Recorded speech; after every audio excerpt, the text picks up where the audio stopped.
सिंह, आप सभी का फिर से प्रजातंत्र टीवी में स्वागत है। यूपी के गाजियाबाद के प्रथम राजनीतिक परिवार का बेटा, स्वतंत्रता सेनानी मुख्तार अहमद अंसारी के पोता ब्रिगेडियर मोहम्मद उस्मान के नाती, भारत के उप राष्ट्रपति का भतीजा, गाजीपुर की राजनीति में अपनी साफ सुथरी छवि और सक्रिय रहने वाले सुभानुल्लाह अंसारी के बेटे, ऐसे परिवार का बेटा बना यूपी का डॉन और फिर बना राजनेता। हम बात कर रहे हैं मुख्तार अंसारी की। मुख्तार अंसारी भले ही उत्तर प्रदेश में संगठित अपराध का चेहरा बन गया था, मगर गाजीपुर में उनके परिवार की पहचान प्रथम राजनीतिक परिवार से है। करीब 18 साल से ज्यादा वक्त जेल में बंद मुख्तार अंसारी के दादा डॉक्टर मुख्तार अहमद अंसारी स्वतंत्रता सेनानी थे। गांधी जी के साथ काम करते हुए वो 1926 से 1927 में कांग्रेस के अध्यक्ष भी रहे। मुख्तार अंसारी के नाना ब्रिगेडियर मोहम्मद उस्मान को 1947 की लड़ाई में शहादत के लिए महावीर चक्र दिया गया था। मुख्तार के पिता सुभानुल्लाह अंसारी गाजीपुर में अपने साफ सुथरी छवि के साथ राजनीति में सक्रिय रहे। भारत के पूर्व उप राष्ट्रपति हामिद अंसारी रिश्ते में मुख्तार अंसारी के चाचा लगते हैं। वहीं मुख्तार अंसारी की कहानी विरोधाभासों से भरी पड़ी है। बता दें कि मुख्तार अंसारी क्रिकेट खेलने के शौकीन थे, मगर कॉलेज के जमाने में ही वह साधु सिंह के गैंग में शामिल हो गए। इसके बाद जुर्म की दुनिया में उसने ऐसे कदम बढ़ाए कि फिर वहां से लौटना मुश्किल हो गया। आपको बता दें, प्रतिष्ठित परिवार से आने वाले मुख्तार अंसारी आखिर इतना बड़ा माफिया कैसे बना, इसकी कहानी काफी दिलचस्प है। रौबदार मोछों वाला मुख्तार जीवन में आखिरी पड़ाव पर भले ही व्हील चेयर पर बैठा दिखता हो रहा हो, लेकिन उत्तर प्रदेश में योगी सरकार आने के पहले मऊ और उसके आसपास के इलाके में मुख्तार अंसारी की तूती बोलती रही है। अब अंसारी की ठिकानों को जमीन दोस्त कर लिया गया है, लेकिन कभी एक वक्त था जब पूरा सूबा मुख्तार से कांपता था।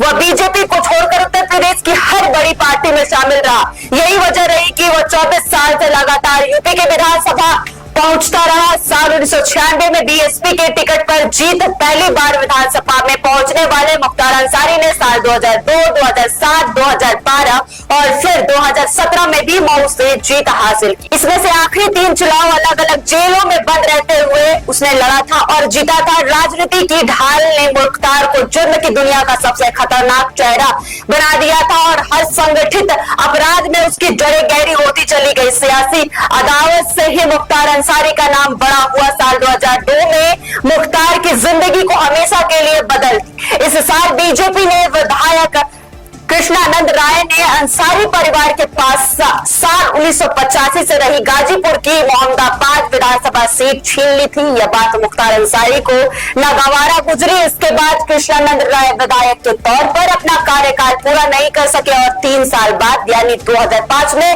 उनकी हत्या कर दी गई। कृष्णानंद राय एक कार्यक्रम का उद्घाटन करने लौट रहे थे, तभी उनकी गाड़ी को चारों तरफ से घेर कर अंधाधुंध फायरिंग की गई। इस हमले में ऐसा ही लग रहा था और हमले के लिए ऐसी जगह को चुना गया था जहां से गाड़ी को दाएं बाएं मोड़ने का कोई रास्ता नहीं था। हमलावरों ने AK-47 से करीब 500 गोलियां दागी थी। इस हमले में कृष्णानंद राय समेत गाड़ी में मौजूदा सभी 7 लोग मारे गए थे। इस हत्याकांड में मुख्तार अंसारी का नाम सामने आया था। बाद में इस केस की जांच यूपी पुलिस से लेकर CBI को सौंप दी गई थी। कृष्णानंद राय की पत्नी अलका की याचिका पर सुप्रीम कोर्ट ने केस 2013 में गाजीपुर से दिल्ली ट्रांसफर कर दिया, मगर गवाहों के मुकर जाने से यह मामला नतीजे पर न पहुंच सका। आपको बता दें, योगी आदित्यनाथ के आने के बाद मुख्तार अंसारी के बुलेटिन शुरू हो गए थे। उस पर उत्तर प्रदेश में 52 केस दर्ज है। यूपी सरकार की कोशिश 15 केस से मुख्तार को जल्द सजा दिलाने की थी। योगी सरकार अब तक अंसारी को उसके गैंग की 192 करोड़ रुपए से ज्यादा संपत्तियों को या तो ध्वस्त कर चुका है या फिर जब्त कर चुकी है। मुख्तार गैंग की अवैध और बेनामी संपत्तियों की लगातार पहचान की जा रही है। मुख्तार गैंग के अब तक 96 अभियुक्त गिरफ्तार किए जा चुके हैं। इसमें से मुख्तार के 75 गुर्दों और गैंगस्टर एक्ट के कार्रवाई की जा चुकी है। उत्तर प्रदेश में माफिया डॉन मुख्तार अंसारी के 28 मार्च की रात मौत हो गई।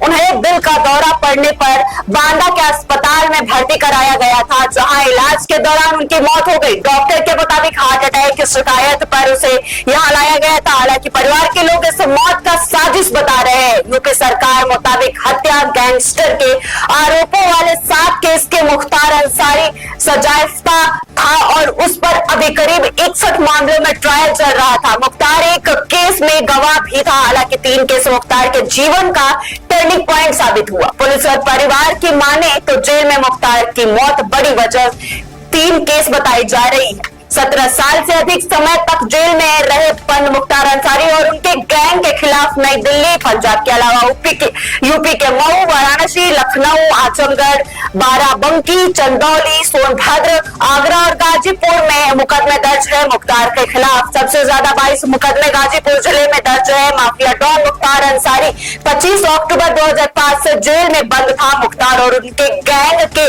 297 बदमाशों के खिलाफ कुल 161 मुकदमे दर्ज है। मुख्तार अंसारी 5 बार विधायक रह चुके हैं। मुख्तार अंसारी को 36 साल पुराने गाजीपुर के सत्र लाइसेंस मामले आजीवन कारावास की सजा सुनाई गई थी। मुख्तार और उसके गैंग के 175 सत्र लाइसेंस के मामले में कार्रवाई की गई। अब तक मुख्तार गैंग के 5 बदमाश एनकाउंटर में मारे जा चुके हैं। मुख्तार गैंग के 164 बदमाशों पर गैंगस्टर एक्ट और 6 के खिलाफ राष्ट्रीय सुरक्षा कानून यानी एसे के तहत कार्रवाई की गई है। मुख्तार और उसके साथियों की अपराध से अर्जित 608 करोड़ की संपत्ति ध्वस्त कर दी जा चुकी है। यहाँ जब्त कर दिया जा चुका है। मुख्तार और उसके गैंग के 215 करोड़ रुपए के अवैध कारोबार पर योगी सरकार ने अंकुश लगा दिया है।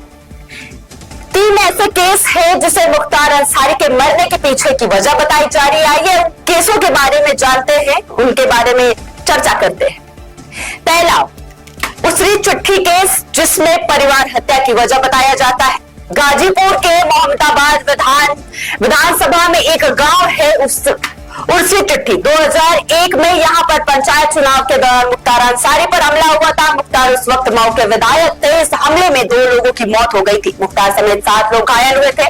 हमले का आरोप ब्रजेश सिंह गैंग पर लगा और उसे मामले में आरोपी बनाया गया। वर्तमान में इस कांड का ट्रायल कोर्ट में चल रहा है और इसमें जल्द मुख्तार की गवाही होनी थी। सितंबर 2023 में मुख्तार ने MP MLA कोर्ट को एक आदेश दिया था। इस आवेदन में उन्होंने कहा था कि मुझे सुरक्षा दी जाए, क्योंकि उसरी चिट्ठी केस में सरकार गवाही नहीं होने देना चाहती। मुख्तार के भाई और सांसद अफजाल अंसारी ने मीडिया से बातचीत करते हुए कहा कि मुख्तार को मारने की लंबे वक्त से साजिश की जा रही है। सरकार ब्रजेश सिंह और त्रिभुवन सिंह को बचाना चाहती है और मुख्तार के जिंदा रहते वो बच नहीं सकता। परिवार ने पूरे मामले की उच्च स्तरीय जांच की जाए, इसकी मांग की है। दूसरा केस ये है मऊ दंगा केस, जिसकी वजह से जेल गया था मुख्तार और फिर बाहर नहीं निकला। 2005 में मुख्तार अंसारी मऊ दंगे की वजह से ही जेल गया था। मुख्तार इसके बाद जिंदा रहते कभी जेल से बाहर नहीं आ पाया। साल 2005 में मऊ शहर में 2 समुदायों के बीच सांप्रदायिक हिंसा की घटना हुई थी। घटना का आरोप मुख्तार पर लगाया गया और पुलिस ने उसे जेल भेज दिया। पूरी घटना इस प्रकार है। अक्टूबर 2005 में भारत मिलाप का कार्यक्रम था। कार्यक्रम के दौरान ये स्पीकर बजने को लेकर 2 गुटों में झड़प हो गई। यह झड़प धीरे धीरे हिंसा का रूप ले लिया। मऊ के इस दंगे में 8 हिंदू और 7 मुसलमान मारे गए। यूपी में उस वक्त मुलायम सिंह यादव की सरकार थी। कानून व्यवस्था को लेकर विपक्ष ने मुलायम की घेराबंदी कर दी। सरकार के बैकफुट पर आते ही पुलिस ने मुख्तार के खिलाफ शिकंजा कसना शुरू कर दिया। मामला तूल पकड़ता देखा मुख्तार ने खुद सरेंडर कर दिया। बाद में इस मामले की जांच CBI को सौंप दी गई मुख्तार के खिलाफ। इसके बाद कई केस पुलिस ने खोल दिए। इस केस की वजह से मुख्तार को अलग अलग समय पर 6 जेलों में शिफ्ट किया गया। तीसरी कांड ये है मजदूर हत्याकांड, जिसकी वजह से पंजाब से दोबारा यूपी आना पड़ा था। 2019 से लेकर 2021 तक मुख्तार अंसारी पंजाब जेल में था। उस वक्त की रिपोर्ट के मुताबिक अंसारी वहां पे जेल में शानदार जिंदगी जी रहा था, लेकिन इसी बात का एक मुकदमे की वजह से वापस यूपी आना पड़ा। 2014 में आजमगढ़ में 2 मजदूर की हत्या, इसी केस को लेकर यूपी पुलिस मुख्तार को लेने 2021 में पंजाब पहुंची थी। हालांकि पंजाब पुलिस ने उसे देने से इनकार कर दिया था, जिसके बाद यूपी पुलिस सुप्रीम कोर्ट चली गई। लंबी सुनवाई के बाद शीर्ष अदालत ने मुख्तार को यूपी भेज दिया। पुलिस रिपोर्ट के मुताबिक 2014 में आजमगढ़ के कनवारा गांव में सड़क के ठेके पट्टे और लेकर गोलीबारी हुई आई। इस गोलीबारी में 2 मजदूर की मौत हो गई। मामले में पुलिस ने 12 लोगों को आरोपी बनाया। मुख्तार भी इस केस में आरोपी बनाया गया था। उस वक्त पर गैंगस्टर एक्ट भी लगाया गया।